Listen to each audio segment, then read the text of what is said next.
What is quenching the Spirit? What's hindering? I look at what I preach and how I preach. And what's the difference? Well, in studying on this subject, the difference is the Holy Spirit withdraws because all the innocent blood and the complacency of God's people, the average pulpit, including mine, all my life, there was no outcry. Here's what I thought. Here's why I just didn't concern myself. Here's a little baby, evidently not wanted, and a mother aborts that baby. She can only kill the body, but the little baby lives on in heaven. To be absent from the body is to be present with the Lord. And that little guy didn't have to put up with living in a home that didn't want him. But I don't know anybody, and there's a lot of people I don't know, but what a little baby, even the most hardened, preoccupied person, but what that little baby's smile and that little baby's affection doesn't soon win over that person. And I look at my own life, never just too busy. I said, I want to get these people that's going to hell. But I didn't understand. Let's go a little further here. You cannot purge the land. God even gave a law that we gave you last week. And that law, it's not here, the next verse, but I want you to look at the next verse. Exodus 21:22. If a man fight and hurt a woman with child, so that she gives birth prematurely, yet no harm follows, he shall surely be punished according as the husband imposes on him. And he shall pay as the judges determine. But if any harm follows, then you shall give life for life, eye for eye, hand for foot for foot, burn for burn, wound for wound, stripe for stripe.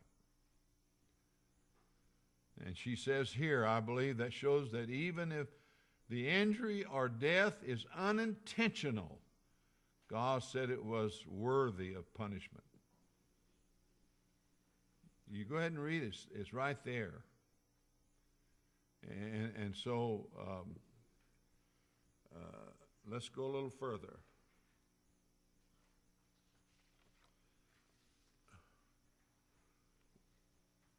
She goes into the fact, the next point here, and I don't want to stop. What happens if somebody helps someone who aborts someone else, helps them abort a baby?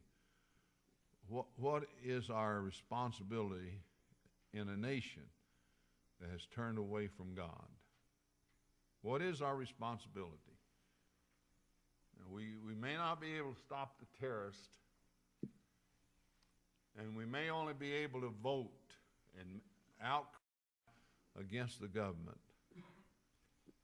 But see, we'll never do what we should do unless we know that we have a personal responsibility to God to do something.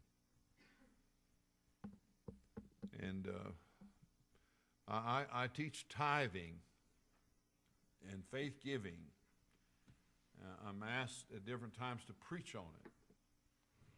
I always have someone that wants to teach me. And I thank the Lord that 90% of the time I stop and try to listen as if I was a first-year Bible college student and not an old man. Because God knows all things. And I need to learn. I need to grow. And so, but they want to teach me, said, I believe the tithing has to do with your time as well as your money. And I listened to them. I haven't been convinced yet. It's a good argument. It's a good thing. It'd be great if we all did it. Tithe of your time, 168 hours. That'd be 16.8 hours a week to give to God. That'd be very good. I think everyone would be blessed.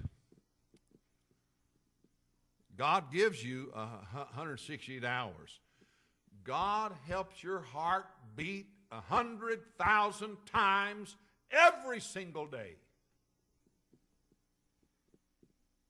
That's just unbelievable, but it's true. And why we are so passive and so self-centered and so selfish that we will not take the time that God gives us and we consume it on ourselves. I went visiting with Brother Charles last week.